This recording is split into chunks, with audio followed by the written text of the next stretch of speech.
Aí entrou esse papo que é americano, aí o Lula foi liberado do papo, o papo vai tratar, não sei o que, não sei o que. Fecha o microfone aí, Adélio. Ai,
Então vamos começar, né? Vamos começar com a oração, então. Pode ser, Aline. Podemos sim. Pode orar, então. Vamos lá, vamos à oração aqui para a gente começar nosso estudo. Vamos orar. Ore aí, Aline, com a gente. Nós estamos no céu, santificado seja o teu nome, Senhor. Nós te agradecemos pela semana que passou e agradecemos também por podermos estar aqui, né, no País de Liberdade, prontos a ouvir tua mensagem e aprender um pouco mais de ti e da tua doutrina, Senhor.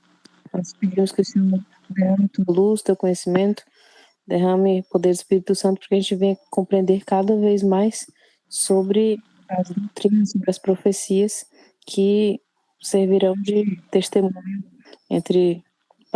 para o mundo, né? Para que eles vejam que nós somos diferentes, que a gente possa também levar o evangelho a outras pessoas. Nós pedimos, desde já te agradecemos em nome de Jesus. Amém. Amém. Muito bem. Então, boa noite a todos, irmãos presentes. Nós vamos tentar sempre manter esses estudos aqui a cada 15 dias. Vamos orar para que esse projeto permaneça, ainda que com poucas pessoas, mas eu acredito que ele tem a sua importância, né? A convicção na verdade da palavra de Deus vai ser muito importante no desfecho do grande conflito. E duas grandes verdades serão palco, terão muita visibilidade no final, que é o sábado e a natureza mortal, né, do ser humano, e a sua contraparte falsa, que é a imortalidade da alma. Por isso que nós estamos nessa série, né, de estudos sobre a questão da imortalidade condicional. Então, o estudo de hoje eu intitulei assim: a visão bíblica da morte. Ou seja, o que a Bíblia diz sobre a morte? A cessação da vida ou consciência em outro plano de existência? Por que eu coloquei esse título aqui? Porque é a nossa posição, certo? Que nós cremos que é a visão bíblica, e a visão popular, né, de que a morte, olha só, a morte não é a cessação da vida, certo? Não é a cessação da consciência, mas é apenas uma mudança de planos de existência. A pessoa está aqui, né, vivendo essa vida dentro do corpo físico. Quando ela morre, o que há é a separação do corpo físico, né? Ou seja, a alma imaterial, não física, imaterial, ela se desliga do corpo e vai para um plano espiritual, seja o céu, o inferno, mas assim, a visão popular evangélica é que céu ou inferno, né? Céu é o lugar de tormento. Mas qual é a visão bíblica da morte? O que a Bíblia diz sobre a morte? Então, eu coloquei aqui uma breve recapitulação, porque já começou, já tivemos, assim, acho que uns 2 estudos, não me lembro, mas o que foi comentado, né, nas palestras anteriores, nos estudos anteriores, de que nossa posição, ela se chama imortalidade condicional, ou seja, é uma imortalidade que será dada sob condição da fé em Cristo, da salvação em Cristo, ou seja, a imortalidade é uma promessa condicional, obviamente. Ela não é uma posse nata, né? Então, foi isso que eu comecei explicando. O que significa esse termo? Condicionalista. Nós somos condicionalistas e não imortalistas. Os imortalistas são as pessoas que creem na alma imortal, né? E essa alma, ela escapa à morte do corpo, tá? O segundo ponto que eu deixei bem claro foi que a imortalidade da alma, ela é quase universal, ou seja, ela é uma crença extremamente popular e até independe de credo, né? Essa ideia, ela obviamente permeia o cristianismo histórico, a cristandade, as igrejas históricas evangélicas, católicas, enfim, ortodoxas. A cristandade como um todo acredita na ideia da alma imortal. E o mundo também, inclusive religiões pagãs, o mundo secular, enfim, realmente é uma crença quase universal. Isso aí quem diz é o Espírito de Profecia, tá? E se não me engano eu falei no estudo passado que por ser uma crença quase universal, ou seja, é praticamente tomada como verdade absoluta, isso exige dos que discordam uma firmeza muito grande, porque é muito difícil ir contra a maré, é muito difícil ir contra a corrente, né? Então, quando você defende uma posição impopular, isso exige de você uma solidez maior, uma independência moral, como diz Ellen White, né? Ou seja, a sua moralidade, o que você entende como certo ou errado, deve ser independente do que as pessoas dizem, de quantos dizem. Você tem que estar fundamentado na palavra de Deus. Pode ser toda a sua família contra você, seus colegas contra vocês, seus colegas de trabalho, faculdade, enfim, todos ao seu redor podem estar contra você. Isso não quer dizer nada em termos de certo e errado diante de Deus, porque o que define o que é certo e errado diante de Deus é a palavra de Deus. Nós cremos que essa ideia ela não é bíblica, por mais amplamente crida que ela seja, né? Mas isso reveste esse dever de estudar bem esse assunto com ainda mais responsabilidade, porque se nós não tivermos convicção, não tivermos um estudo profundo desse assunto aqui, você não vai ter condições de resistir à onda, né? A onda mundana, a onda popular que defende essa ideia aqui. Nós temos que deixar de ser ingênuos e pensar e parar de pensar que, por exemplo, os imortalistas não têm um arcabouço, né, um fundamento textual para o que eles creem. Óbvio que eles têm, eles vão usar a Bíblia, né? Eles vão citar textos. Esse é o ponto. São cristãos, são evangélicos, eles creem na Bíblia, eles acreditam que a imortalidade da alma é bíblica, né? Nós cremos que não. Então, assim, as duas posições não podem estar certas. E nós temos que ser capazes de demonstrar que eles estão errados. Não adianta ficar brigando texto com texto. Ah, e aquele texto ali? E aquele texto lá? Não, você tem que saber explicar todos, inclusive os que eles citam, né? E aqui eu vou seguir o seguinte cronograma. Eu vou explicar a verdade, explicar de forma objetiva o que nós cremos, sem muito aprofundamento, porque não dá tempo. E aí, quando a gente for estudar, talvez no próximo estudo já, os textos contrários, aí nós podemos esmiuçar bastante, explicar direitinho por que está errado, por que não é assim a interpretação correta, entendeu? Mas assim, acho que o próximo estudo vai ser respondendo os textos supostamente mortalistas. Talvez seja o estudo mais importante, a meu ver, né? Porque é o estudo que prova, por A mais B, que a nossa posição ela é a posição bíblica. Se você não consegue explicar para a pessoa que o que ela acredita está errado, ela vai continuar achando que aquilo que ela acredita que está certo. E aí não tem nenhum tipo de benefício, né? Sem contar que até você pode ficar confuso, né, se não souber explicar o que está errado também, tá? Terceiro ponto, a relevância profética. Eu expliquei, né, que no futuro, né, essa doutrina ela vai ser utilizada por Satanás no conflito final, porque chegará um ponto em que os demônios vão personificar os mortos, né? E aí a gente fala claramente sobre isso. Ela fala sobre deuses pagãos, fala sobre os próprios apóstolos vão ser personificados com base nessa doutrina da alma imortal, né?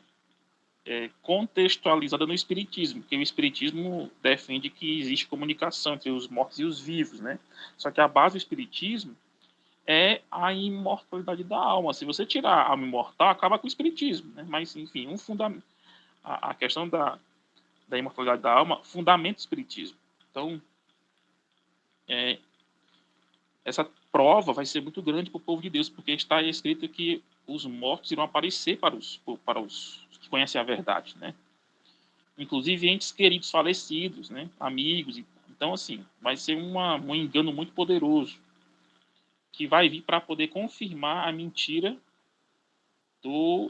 da lei dominical. Então, assim, tem todo um texto profético aí importante. E a nossa única segurança é estudar esse assunto hoje, entender esse assunto com profundidade, estudar mesmo, se interessar em entender cada ponto desse assunto na Bíblia, né?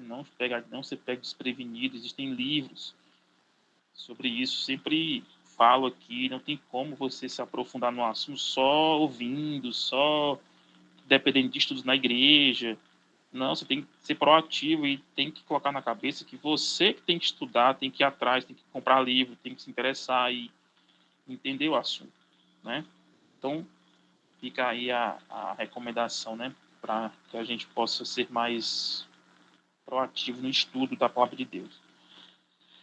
E, para terminar, então, nossa posição leva ao aniquilacionismo, ou seja, nossa posição de que a alma ela não é imortal, e que, na verdade, nós somos mortais, leva à ideia do aniquilacionismo, ou seja, todos aqueles que não forem salvos em Jesus receberão a morte eterna, né? Ou seja, serão aniquilados. Aniquilacionismo que é isso, é ser extinto, ser banido da existência, né? Após pagar os seus pecados, tá? Proporcional aos seus pecados. Então, imortalidade só para os salvos e morte eterna para os perdidos. Essa ideia de morte eterna para os perdidos no Lago de Fogo é o que nós entendemos como aniquilacionismo, né? Obviamente, se crê na alma imortal, crê no tormento eterno, ou seja, o inferno eterno, haverá um inferno eterno para todos sempre, a queimar sobre os ímpios. Então, basicamente, foi isso que eu comentei. Hoje eu quero apenas comentar sobre alma, espírito e inferno na Bíblia. Tá?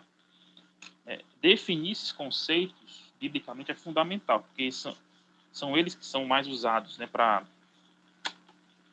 fundamentar o equívoco, o erro, né? Poderíamos estudar também corpo, coração, né, carne, mas esses termos não são muito relevantes para o debate imortalidade da alma ou mortalidade da alma. Os termos que são realmente importantes de se entender é alma e espírito, certo? E hoje eu vou enfatizar o Antigo Testamento, ok? Aí no próximo estudo eu posso enfatizar o Novo e aí já começo também a trazer os textos mais importantes usados por eles em relação a essa questão. Por quê? porque, digamos, que a maior parte, a maior base dos imortalistas é o Novo Testamento, tá? O Antigo Testamento é praticamente assim esmagador em relação à cessação da vida na morte, a questão do aniquilacionismo. Então, assim, o Antigo Testamento não é um terreno muito bom para imortalista, não. Tem muitos poucos textos assim que eles se escoram, mas é o Novo Testamento que eles usam mais, tá? Então, qual é a nossa posição, né? Nós entendemos que a natureza humana ela é holista. Holista significa integral, é, significa um todo indivisível, tá? Nós somos formados por corpo, alma e espírito, sim. A questão é que esses três elementos eles só existem juntos, né? Eles não são elementos interdependentes. Eles não existem, eles não podem existir interdependentemente. Se separar, isso significa morte. Tá? O ser humano só existe enquanto corpo, alma e espírito, num todo indivisível, né? Tanto é que a Bíblia se refere ao ser humano como corpo, muitas vezes, como corpo, se refere como alma, se refere como espírito. Então, assim, são apenas modos, ângulos diferentes do mesmo ser na Bíblia. Não é uma alma fora do corpo, é um corpo sem alma, né? Porque uma alma fora do corpo significa que houve a morte. Então, assim, o ser humano não existe enquanto vida consciente se você separar corpo, alma e espírito. É aqui que está a diferença, né? Por imortalista, a alma existe fora do corpo. A pessoa, aqui está o ponto, a pessoa existe fora do corpo. Então, se eu pegar aqui, não sei, pegar aqui o Hermes, né? A pessoa do Hermes, o seu eu consciente, a sua identidade, ela existe fora do corpo. Ou seja, porque por causa da alma, né, que sai do corpo dele. Aqui é a visão imortalista, né? Existe uma pessoa fora do corpo. Na visão mortalista, não. O Hermes só existe enquanto pessoa, enquanto ele está no seu corpo, alma e espírito, nessa integração aí indivisível, certo? Se isso se separar, significa que o Hermes ele vai para o pó, né? Ele vai para a sepultura, ou seja, não existe mais como um eu consciente, tá? Então é muito importante entender essa definição, né? Nós não somos dicotomistas, ou seja, nós não dividimos o ser humano em alma e corpo, e nem tricotomistas, corpo, alma e espírito de forma independente. Nós somos holistas, ou seja, nós cremos que o ser humano é um todo indivisível, tá? Então, aqui diz, né, que na cosmovisão bíblica, né, coloquei aqui, a morte é a cessação da vida e da consciência, a esperança futura na ressurreição corporal, tá? Então, esse é o outro ponto importante, acho que também já comentei, que como nós cremos que o ser humano inteiro vai para a morte, obviamente, entre a morte e a ressurreição não há vida consciente, não há ninguém, não há uma pessoa ali existindo, né, enquanto ser humano, enquanto pessoa, enquanto vida. E isso é chamado de estado intermediário, né? Ou seja, entre a morte e a ressurreição existe vida consciente. Os imortais creem que sim, nós cremos que não. Que existe entre morte e ressurreição é justamente a morte, né? Estado de total inatividade, tá? Então, vamos descer aqui um pouco. Então, isso aqui eu já comentei, né? O ser humano não é composto de partes separadas, como se o corpo fosse uma casca e a alma fosse o verdadeiro eu, mas é a unidade viva integrada. Obviamente, o texto muito importante é o texto que fala da criação do ser humano, né? Então formou o Senhor Deus ao homem do pó da terra, e lhe soprou nas narinas o fôlego de vida, e o homem passou a ser alma vivente. Gênesis 2:7. Esse texto que é muito importante. Porque de cara já diz que o ser humano, né, enquanto ser vivo, né, corpo físico, tal como nós aqui, é uma alma, tá? Então a visão bíblica em essência, que a alma é um ser vivo, tá? É uma criatura vivente. Inclusive, isso se aplica até aos animais, porque nefesh aqui no hebraico, né? É vida, né? É ser consciente, tá? Pode ser a pessoa, pode ser a própria vida também, a vida em si, tá? Então, a alma é um ser completo, vivo ali, né? Como um todo, tá? O texto que fala da criação do ser humano já deixa isso bem claro, tá? Então, você tem ali o corpo inanimado e tem um fôlego de vida. Quando juntou essas duas coisas, resultou-se na alma viva, ou seja, alma vivente, né? Então, você tem uma pessoa viva é uma alma viva, uma pessoa morta é uma alma morta, tá? Então, a ideia básica é essa. Portanto, o ser humano é uma alma, não tem uma alma separada, ok? Então, a alma nefesh no Antigo Testamento aparece mais de 750 vezes no Antigo Testamento, refere frequentemente à vida, ao ser, ao indivíduo, humano ou animal, tá? Eu acho que eu não coloquei aqui alguns detalhes, tá? Deixa eu ver aqui uma coisa rapidinho. Vou ler primeiro essa parte, depois eu vejo se eu coloquei. Mas, assim, basicamente se refere à vida, ao ser como um todo, tá? E ao indivíduo, humano ou animal. Vamos lá, exemplos. Gênesis 1, 20 e 21. Produzam as águas em chamas de criaturas viventes. Veja aqui, ó, tá falando de animais, tá? E lá no hebraico é nefesh também, tá? Mesma palavra que usada para ser humano. É Levítico 17, 11. Porque a vida da carne está no sangue. Vida aqui, aquela vida que está no corpo, correndo no corpo, é nefesh aqui também, ó. Um texto conhecido, né? A alma que pecar, essa morrerá. Aqui tá das pessoas. A pessoa que pecar, essa morrerá. Aqui é o sentido que é pessoa. Então, veja, pessoa, ser vivo, enfim, vida, certo? Então, o mesmo termo é usado para animais e seres humanos, mostrando que nefesh é a vida animada, não o elemento imortal.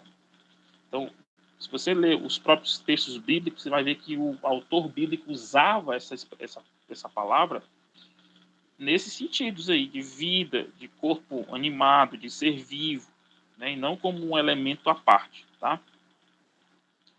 Eu vou ler aqui uma trecho aqui dessa obra aqui, ó, Antropologia do Antigo Testamento. E o interessante é que esse Hans Walter Wolff é um antropólogo bíblico católico, tá? Ele é católico, ele não é adventista, nada disso. Deixa eu ver aqui se não sei se vai dar para ver aí, para vocês. Está muito longe. Vou tentar aumentar aqui. Olha o que ele fala sobre o que significa nefesh no hebraico, tá?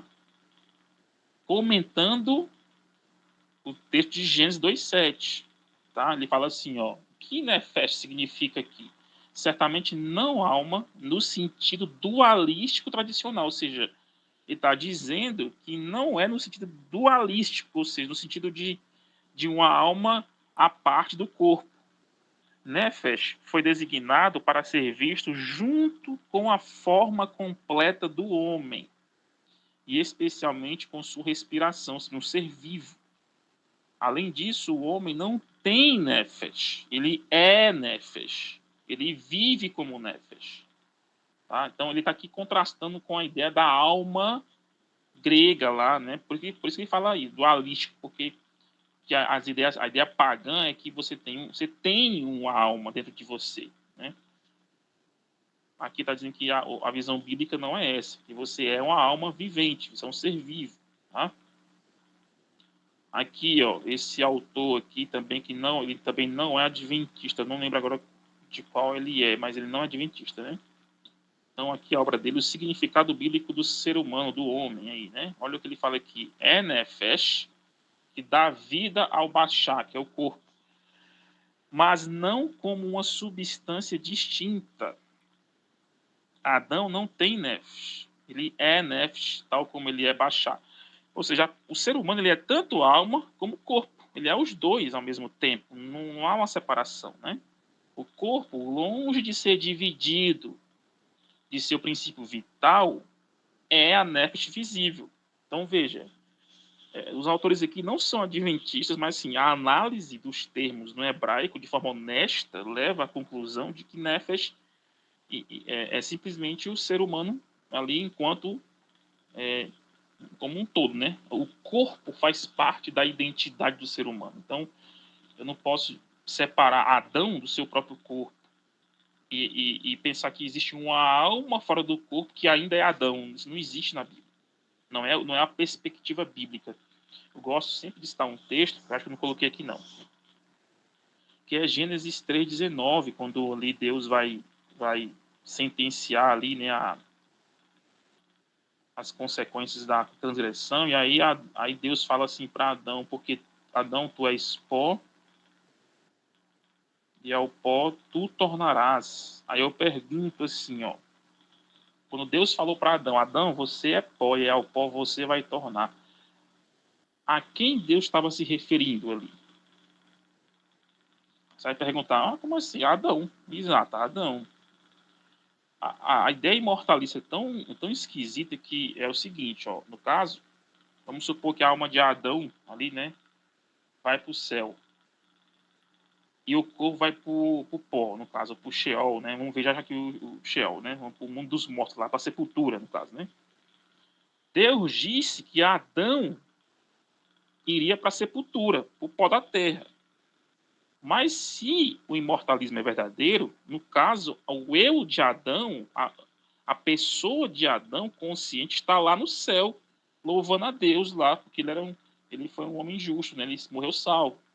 Aí eu pergunto, onde é que Adão está de verdade? Está no pó ou está lá no céu? Então, vocês estão entendendo o problema? Se uma pessoa acredita que a alma de Adão foi para o céu e está no céu, está na presença de Deus, está louvando a Deus, onde é que está Adão? Adão está na sepultura ou Adão está na presença de Deus? Vocês entendem o que eu quero dizer? Mas só que Deus disse que Adão estaria no pó. Então, assim, fica difícil de entender assim, olha, Adão foi para o pó da terra, mas na verdade Adão está lá na glória lá, entendeu? Então, assim, não faz sentido, né? A conta não fecha, não... Assim, eu deixei até uma recomendação aqui, ó, para vocês. Eu não sei se vocês vão achar esse livro ainda na casa publicadora, tá? Esse aqui é um livro adventista. Porque aqui tá aqui, ó. Como eu falei, né, pessoal? Estudem, pesquisem. Esse livro aqui é excelente. É desse teólogo aqui, Samuel Bacchio, teólogo italiano. Mas aqui é uma tradução, obviamente, né? Imortalidade ou ressurreição? Uma abordagem bíblica sobre a natureza humana e o destino eterno. Eu tenho esse livro em PDF. Quem gostar de ler em PDF, eu posso passar ele.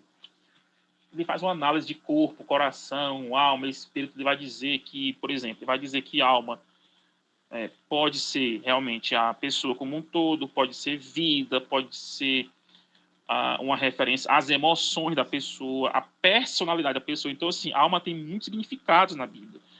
Pode ser o que eu falei, pode ser também a sede das emoções, sede do intelecto, sede da identidade. Então, ele vai fazer um apanhado geral sobre o que significa alma, mas só que, embora tenha vários significados, nenhum deles é alma imaterial, alma imortal fora do corpo. O que quer que alma seja, ela deixa de ser quando morre. Não existe uma alma fora do corpo quando você analisa os usos de alma na Bíblia. Tá?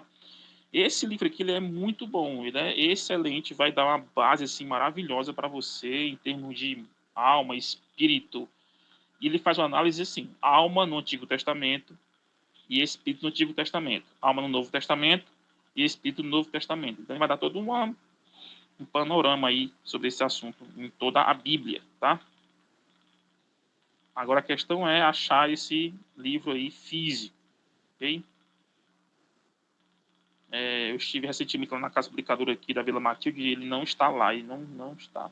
Inclusive, acho difícil, por quê? Porque a editora dele é a Naspress, e a Naspress está praticamente sem atividades editoriais, então dificilmente realmente vai ser relançado, tá? Deixa eu voltar aqui.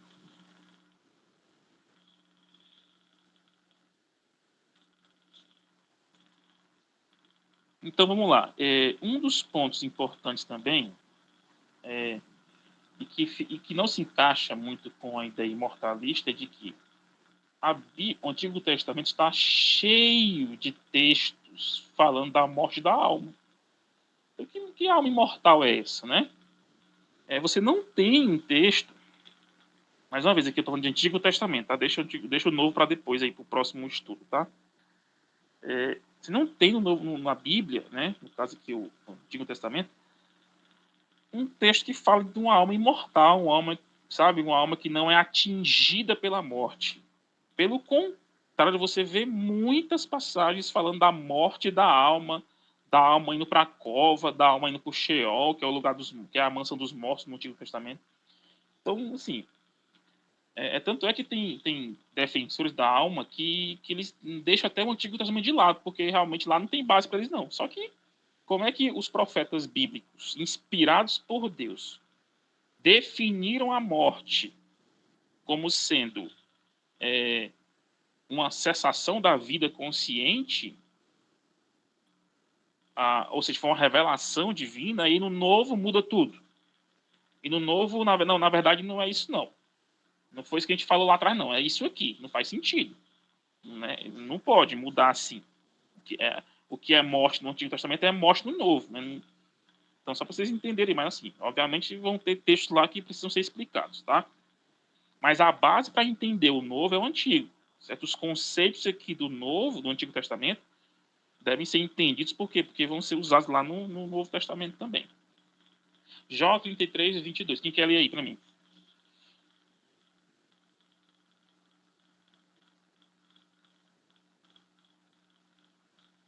Vamos.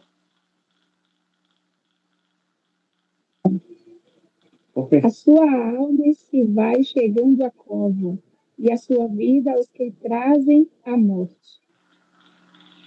Pode ler os três aí, mano. Aproveita aí, faz embalo aí.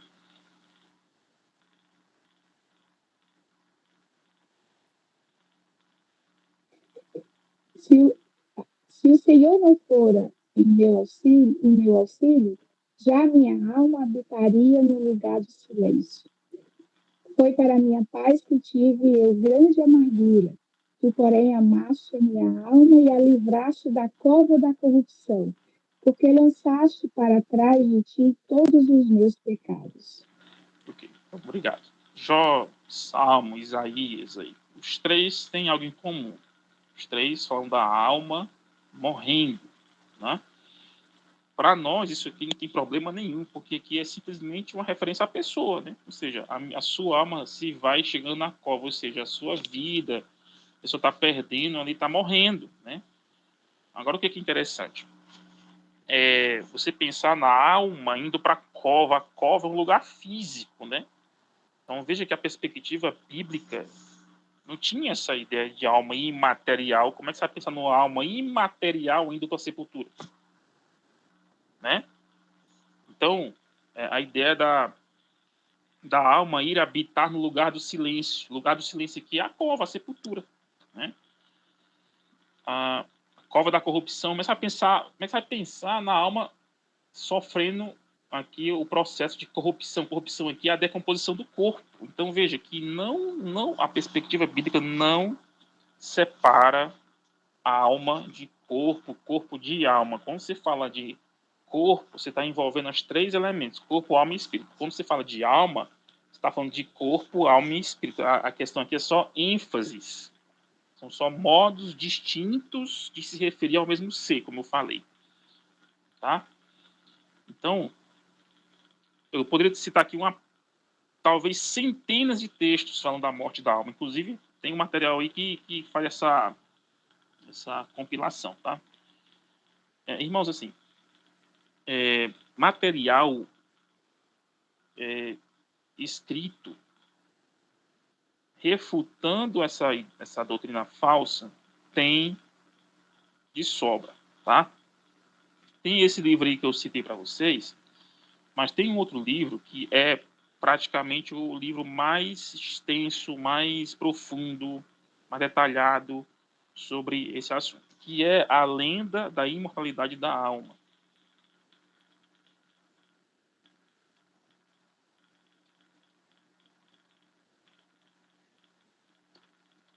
E pasmem, esse livro aqui não é de um adventista, é de um evangélico aí. Só que esse rapaz aqui, ele estudando a Bíblia, ele percebeu que a questão da ressurreição, a ressurreição é uma doutrina que, se for verdadeira, ela exclui a possibilidade de haver um homem imortal. Porque se há um homem imortal que vai para o céu, para que ressurreição? Então ele ficou assim, ele conta na história dele, ele conta que ele, quando leu 1 Coríntios 15, que é o capítulo da ressurreição, ele ficou intrigado e aí ele embarcou numa jornada de estudos muito grande, aí ele chegou à conclusão de que a imortalidade da alma ela não é bíblica. E ele, no Brasil, não conheço alguém que saiba mais que ele sobre esse assunto, não. Não conheço. Esse livro, pra você ter a noção, tem 1.899 páginas. Isso mesmo, tá? Quase 2.000 páginas o livro dele. Destruindo todos os argumentos imortalistas a favor da alma imortal. Então, assim, é o material mais detalhado, ele esmiuça mesmo. Então, assim, quem tiver aí realmente disposição, né, para embarcar num estudo bastante longo, calmo, vai valer a pena, tá? Porque realmente é o melhor material que existe sobre esse assunto na língua portuguesa. Então, o que é alma? Né? Resumindo, é a vida, é o ser humano como um todo, tá? Pode ser uma referência às emoções.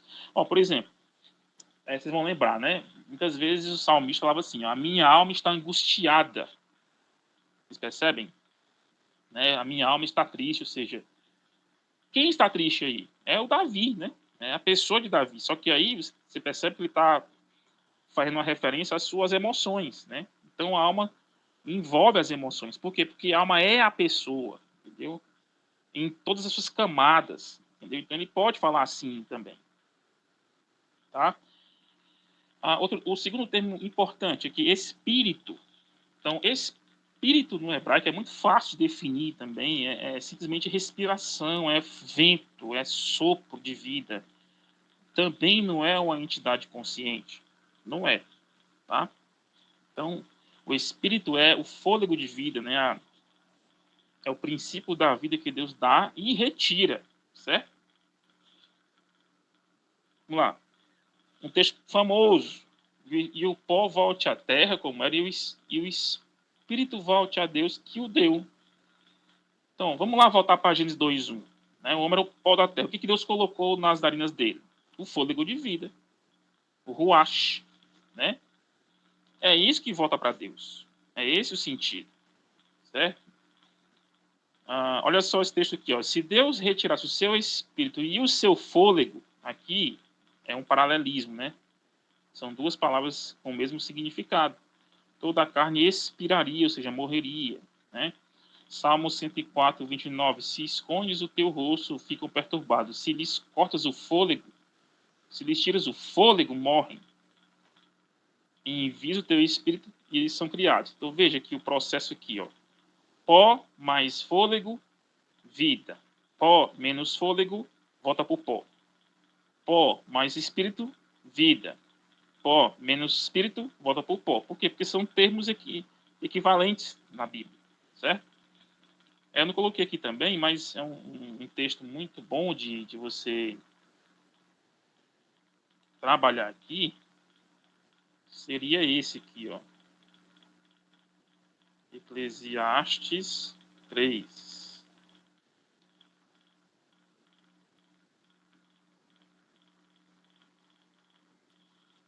A partir do 19, se não me engano. É esse mesmo. Olha só o que diz aqui, ó, Eclesiastes. O destino do homem é o mesmo do animal. O mesmo destino nos aguarda. Assim como morre um, também morre o outro. Todos têm o quê? O mesmo fôlego de vida. Fôlego de vida aqui, gente, é ruach no hebraico, tá? O homem não tem vantagem alguma sobre o animal, nada faz sentido. Todos vão para o mesmo lugar. Ó, homem e animal vão para o mesmo lugar. Todos vieram do pó e ao pó tornarão. Tá? Então, o que é importante aqui? Todos têm o mesmo fôlego de vida, ruach. E Ruach, que é fôlego de vida aí, é exatamente a palavra que aparece em Eclesiastes 12:7, quando fala: e o pó volte à terra, e o espírito de Ruach volte a Deus, que o deu. Certo? Ou seja, o fôlego de vida volta para Deus. Então, quando você entende assim, o significado desses termos, não fica difícil de entender algumas passagens da Bíblia, tá? Por isso que a Bíblia fala da morte como um sono, tá? Por quê? Porque realmente quando a pessoa morre, ela entra no estado de total inconsciência, assim como é no sono, né? Imundo que dorme no pó da terra. Onde é que os mortos estão? No pó. Mais uma vez. Se todos os mortos estão, na verdade, vivos, olha só que coisa, né? É até difícil de explicar, porque se você tem uma alma consciente ali, né? Consciente, a pessoa está viva, né? A pessoa ali está viva depois de morta. Olha como é uma coisa contraditória, incoerente, né? Então aqui, ó, muitos que dormem no pó da terra ressuscitarão. A Bíblia fala que os mortos estão dormindo no pó, mas na verdade estão acordadinhos lá no céu. Olha que coisa assim lógico, né? Eles estão lá louvando a Deus, lá se deliciando lá na presença de Deus, cantando, mas na verdade estão dormindo no pó. Então, se a pessoa não está no corpo, quem está ali na sepultura não é a pessoa, é só a carcaça. Não é a pessoa que está ali, a pessoa está em outro lugar. Então, nós temos que ter essa percepção, né? E inclusive dialogando com eles, mostrar para eles como não faz sentido essa... Porque eles vão dizer isso, eles vão dizer, mas está dormindo o corpo. Tá, mas quem está dormindo? A pessoa está dormindo? Nós temos que perguntar assim, a pessoa está dormindo? O eu da pessoa está dormindo? Ali no pó? Vai dizer, sim, está. Mas se a pessoa está lá no céu, como é que ela está dormindo? Então nós temos que aprender, irmãos, a conversar, aprender a não é que posso falar aqui, não é no sentido de você envergonhar, no sentido de você mostrar à pessoa, através de perguntas, que o que ela pensa está errado, não faz sentido. Tem pessoas que creem no erro, mas nunca raciocinaram sobre o que creem, entenderam? Elas nunca se perguntaram certas coisas para poder entender que o que elas pensam não faz sentido. Então, assim, às vezes a gente, ao perguntar, com o objetivo de ajudar, não de humilhar, mas de ajudar, pode fazer a pessoa despertar. Realmente, eu nunca tinha pensado nisso mesmo, não. Então, era o que Jesus fazia. Jesus fazia perguntas e deixava a pessoa sem saída, mas para que a pessoa entendesse que estava errado, para que pudesse enxergar a verdade. Nós temos que aprender a fazer isso também. Tá? Então, aqui, coloquei aqui só mais 2 exemplos de som, né? Então, um texto bastante claro aqui também é esse, ó, Eclesiastes 9, 5, 6 e 10, ó, pois os vivos sabem que é o de morrer, mas os mortos não sabem. Até sua memória jaz no esquecimento. Na sepultura, para onde vais, não há obra, nem projeto, nem conhecimento, nem sabedoria alguma. Aqui não adianta dizer que é como eles falam, né? Que aqui a perspectiva é de que eles não sabem nada do que se passa na Terra, né? Dando a entender o seguinte, não, eles não sabem nada que se passa na Terra, mas eles sabem o que se passa lá, né? Ou seja, como se tivesse existe a vida aqui na Terra, nosso plano, né? Mas existe também a vida lá depois, né? Só que o texto fala o quê? Na sepultura, para onde vais, não há obra nem projeto. Então o texto é muito claro. A pessoa só vai negar isso aqui se ela quiser acreditar numa ideia dela, independentemente do texto. Porque o texto fala assim, que na sepultura. O que tem na sepultura? Nada. Não tem obra, não tem projeto, não tem conhecimento, não tem nada lá. O texto está dizendo que tem na sepultura, ou seja, no Sheol aqui no caso, né?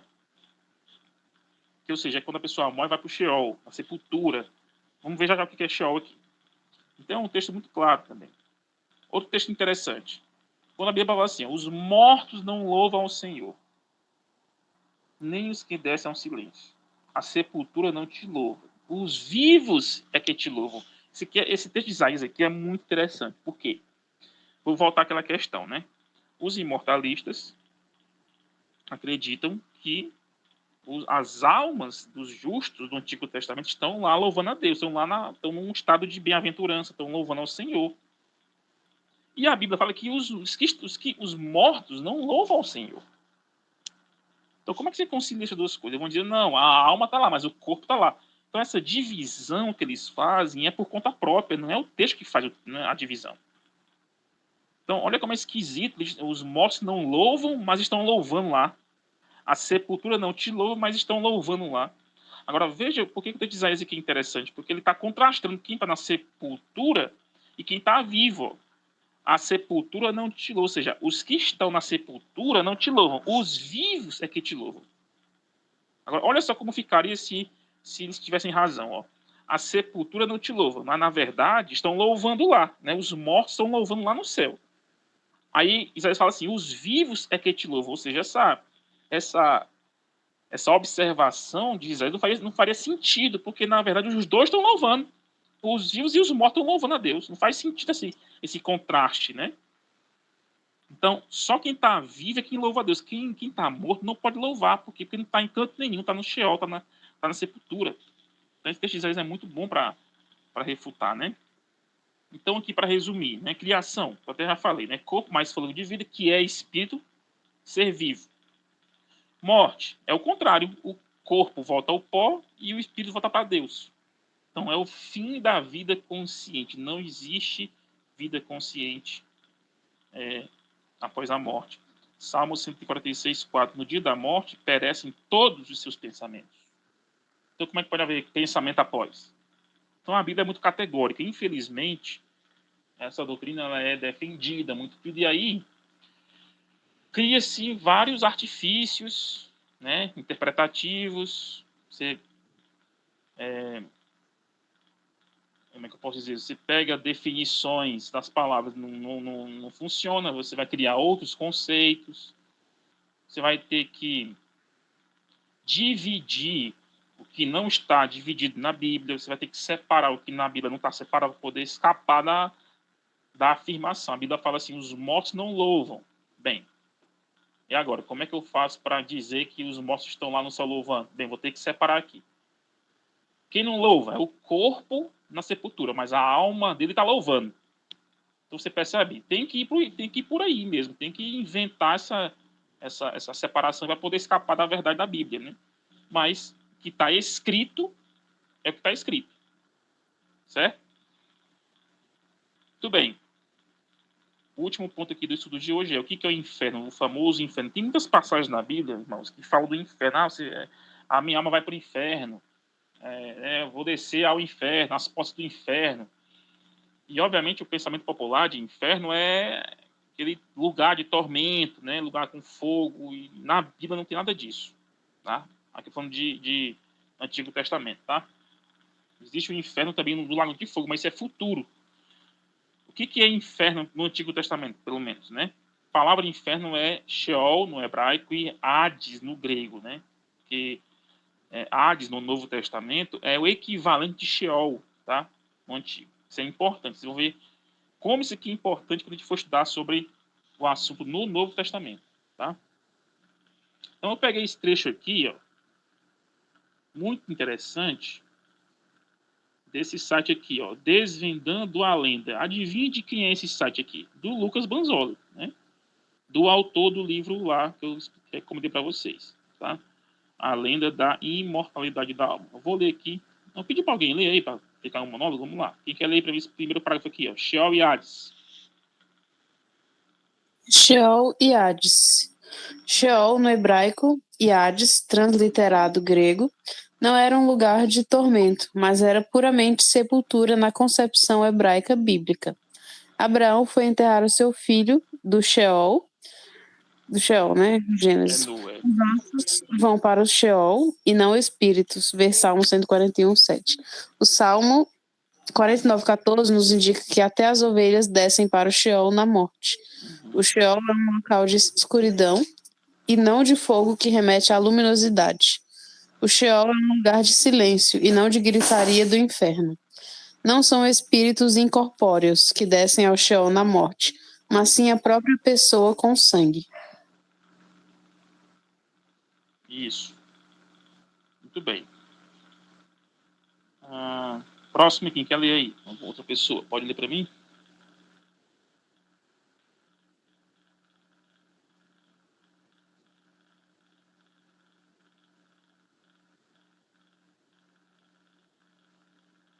Outra pessoa pode ler? É lugar de descanso e de repouso, e não de dor ou de tormento. No Sheol não existe atividade e nem conhecimento ou sabedoria nenhum. Os que lá estão não louvam a Deus, e nem sequer têm lembrança dele. No Sheol não se escutam gritos. O Sheol é um lugar de almas mortas, em estado de total silêncio e em plena inconsciência.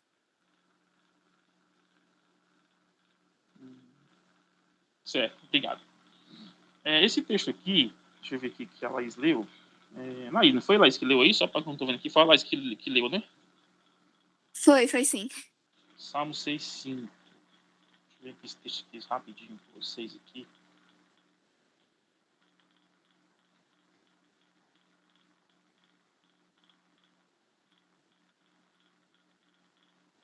Ó, quem morreu não se lembra de ti. Entre os mortos, quem te louvará? Então, por isso que o texto lá fala, né, que quem está no Sheol não tem lembrança de Deus, certo? Interessante que é o seguinte, ó. Qual é a saída aqui mortalista? Bem, aqui está falando do corpo, não da alma, tá? A alma está no céu louvando a Deus. Só qual é o problema? É que eles vão dizer que o corpo está no Sheol, né? Tal.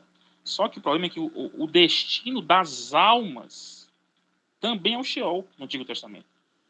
Também é a cova. A alma vai para a cova, não vai lá, não vai para o céu. Então, não funciona, né? Então, assim, mas quem não está louvando é o corpo lá, inanimado na sepultura lá. Mas a alma dele está lá no céu louvando a Deus. Mas, assim, qual é o destino das almas no Antigo Testamento também? O que o Antigo Testamento fala sobre o destino? A alma vai para onde quando morre? Vai para o céu, vai para o Sheol, também igual o corpo. Nós lemos lá atrás que a alma vai para a cova, desce a cova também. A minha alma se aproxima da cova. Então, percebe que não funciona, né?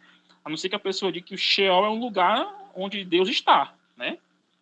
Deus está no Sheol. Olha o absurdo teológico que vai desembocar se a pessoa insistir no engano, né? Tá? Tudo bem, vamos lá. Tem mais alguém aí? Voluntário animado para ler aqui? Nunca Sheol.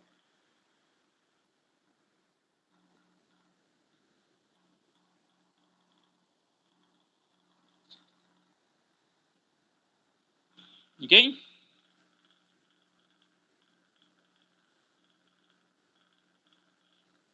Nunca Sheol é identificado como um local de tormento e jamais é mencionado o elemento fogo nele, senão em contexto parabólico como metaforização.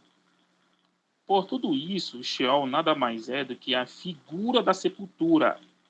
É por isso que Jó iguala o Sheol com o pó da terra.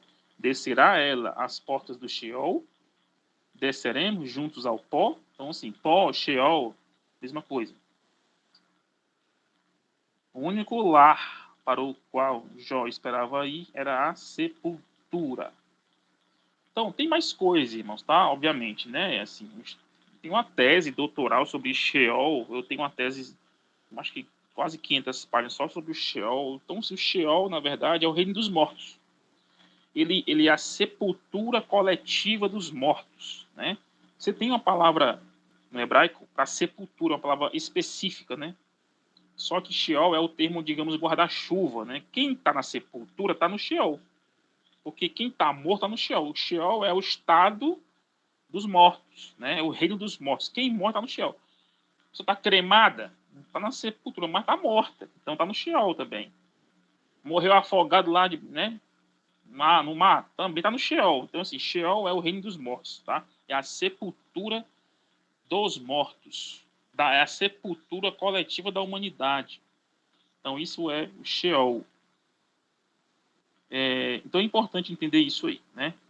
E isso não muda no Novo Testamento, tá? E a gente vai ver depois que isso não muda, né? A gente vai ver textos aí que são mal utilizados para tentar fugir da verdade, tá?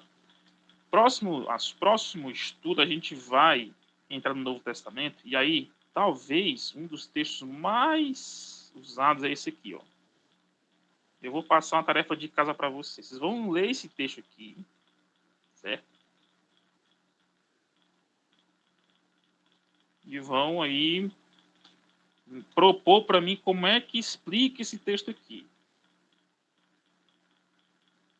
O que diz o texto aqui? Não temam os que matam o corpo, mas não podem matar a alma. E agora, tarefa de casa. Um dos textos mais usados pelos imortalistas é esse aqui. Não temam os que matam o corpo, mas não podem matar a alma. Quem disse isso aqui? Jesus falou isso aqui, tá? Temam antes aquele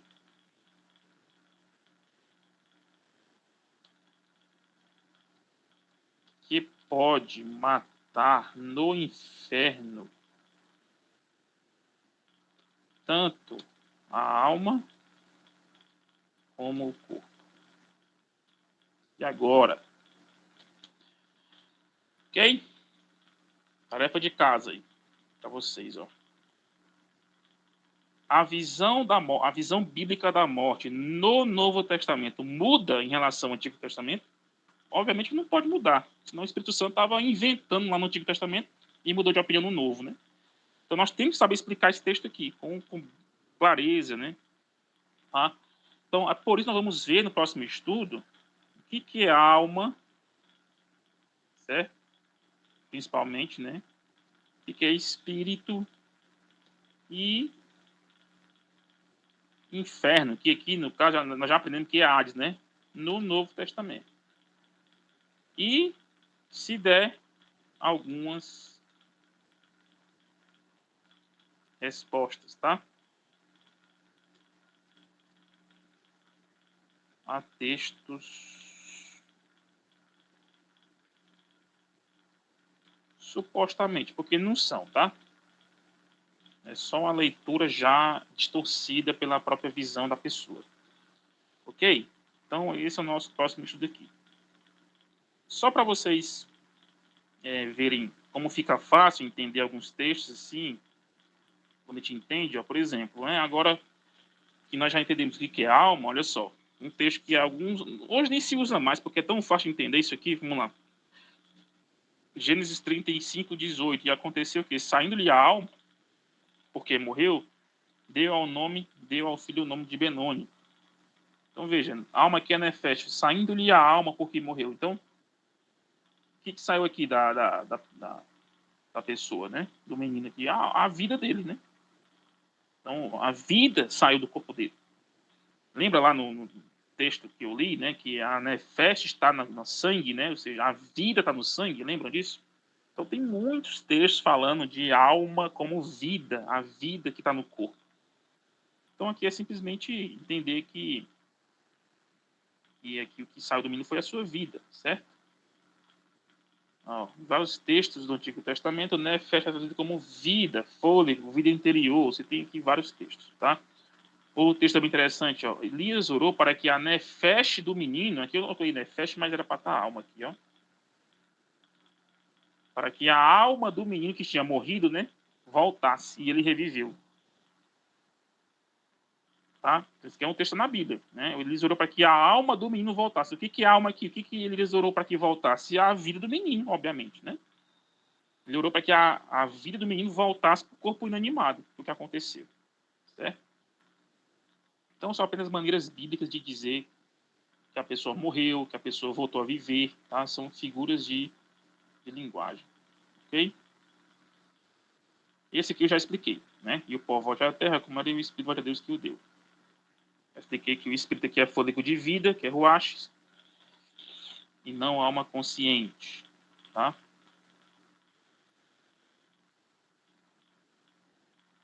Tudo bem.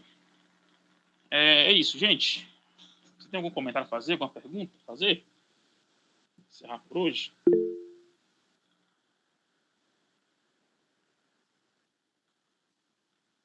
Pode falar, Cauã.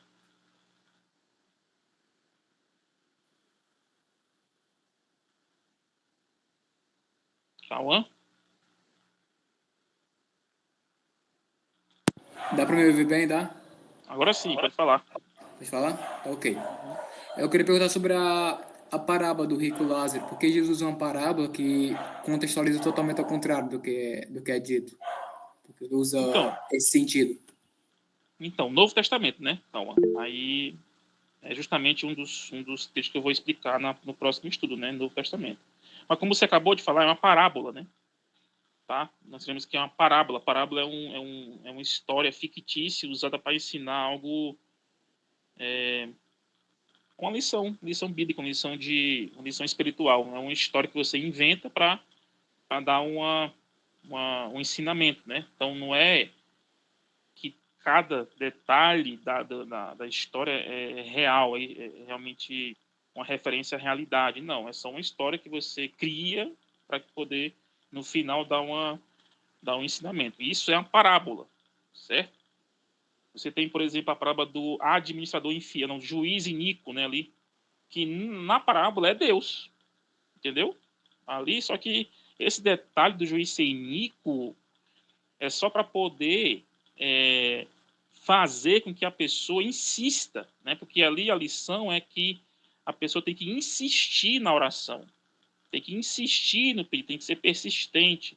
Se o juiz fosse bonzinho, a pessoa não tinha que existir, não tinha que insistir. Então, esse detalhe é só para poder fazer sentido a lição que se quer passar. Não é que Deus é iníquo. Então, quando a palavra fala que Jesus, que o juiz é iníquo, não quer dizer que Deus é iníquo na realidade. Esse detalhe não se aplica à realidade.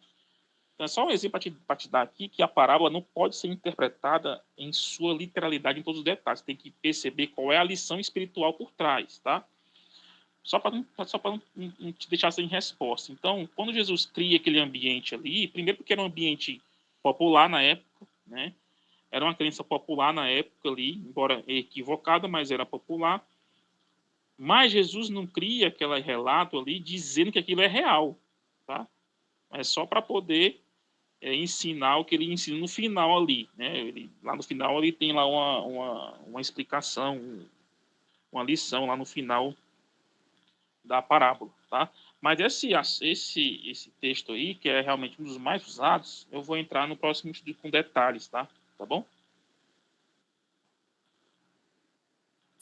Tá certo, obrigado. Não é só esse, não. Tem Deus de vivos e Deus de mortos, tem as almas debaixo do altar. Então, assim, o Novo Testamento é o que eu te falei. Como eu falei aqui, é onde eles fazem a festa, né? Vamos acabar com a festa deles no próximo estudo. Mas tem que ser separado, senão aí para eu explicar isso aí vou ter que ir para explicar vou ter que ir para a alma no grego, né? Entendeu? Que é psique, aí envolve outro vocabulário, então assim, vou deixar para outro estudo que é melhor. Alguém tem algum comentário, algum estudo, alguma pergunta em relação ao estudo de hoje? Ei, Reginaldo. Oi. Eu lembrei, eu sei que The Chosen tem a liberdade artística e tudo mais, mas eu lembrei de uma passagem, não sei se tu ou alguém que já chegou a ver, que acho que é na segunda temporada, que Jesus e os discípulos vão dormir na casa da mulher do poço, né? E aí, lá na obra, ela vai dividindo os quartos, né, para eles. E aí ela fala, né? E o quarto lá de trás é assombrado pela minha sogra, alguma coisa assim, que já morreu. Oxi. E aí eles usam na série tipo, Jesus de um modo engraçado, falando, então eu fico com esse, né? Tipo, Entendi. falando que, tipo, ele não poderia, ele na hora não, como se ele na hora não quisesse entrar em confronto com ela, né, para falar que não existe alma, né, assim, que depois que morre, volta para atormentar, né? Mas ele só faz brincadeira, então esse quarto assombrado aí deixa comigo. É interessante. Mas assim, como os criadores da série são imortalistas, né? Então, assim, esse Jesus aí crê na alma imortal, entendeu, Aline? Mas eu peguei de uma forma diferente. Eu peguei, tipo, ela era nova na fé, né? Ele não foi brigar, tipo, ele falou, não, então eu vou dormir nesse quarto, porque se for algum demônio, alguma coisa, eu sou mais poderoso, tipo assim. É assim que eu entendi. É como eu falei, né? É uma doutrina impopular, mas se a gente for projetar a nossa visão a esse Jesus aí, tudo bem, mas nós sabemos que os criadores não têm esse pensamento, né? Os criadores são mormons, se não me engano, são mormons, o diretor é mormon, o que é? Eu lembro que ele falou que para fazer a série, ele, na verdade, tá com a mesa redonda. E parece que adventistas no meio também, ele tenta unir ali os pensamentos. Entendi. Então, gente, mais alguém quer fazer alguma pergunta? Quando é que vai ser o próximo? Idealmente daqui a uns 15 dias, né? Daqui a 2 semanas, próximo estudo. E muito importante, inclusive.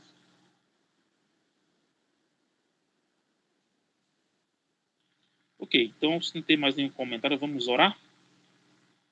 Quem pode orar conosco aí para encerrar o nosso estudo? A irmã Elaine está aí, irmã Elaine? Para orar com a gente?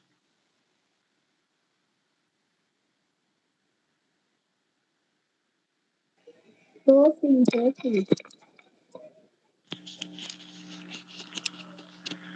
Pode orar. Vamos orar. Estão me ouvindo? Oi? Vocês estão me ouvindo? Estou ouvindo, estamos ouvindo. Oremos. Bondoso Deus, que habita nos céus, queremos te agradecer por esses momentos que passamos aqui no estudo da tua santa palavra. Nesse momento, Senhor, queremos te pedir o teu Espírito Santo em nosso ser, para que nós possamos, ó Pai amado, nos aprofundar cada vez mais no estudo das tuas verdades, para que nós não venhamos ser ludibriados pelo mundo, por heresias, e também que nós possamos testificar com autoridade a fé que assim professamos. Queremos te agradecer por esse estudo, queremos te agradecer pela tua misericórdia em nossas vidas e a cada dia mais nos darmos chances de nos aprofundar nas tuas maravilhosas verdades. Agora nós te suplicamos, ó Pai, que possamos passar a viver tudo aquilo que aprendemos. Possamos, como autoridade, Senhor, representar esse evangelho. Seja com o irmão Reginaldo, que se dispôs a passar conosco, seja com cada aluno que aqui se fez presente. Permaneça conosco neste sábado deleitoso, em nome de Jesus. Amém.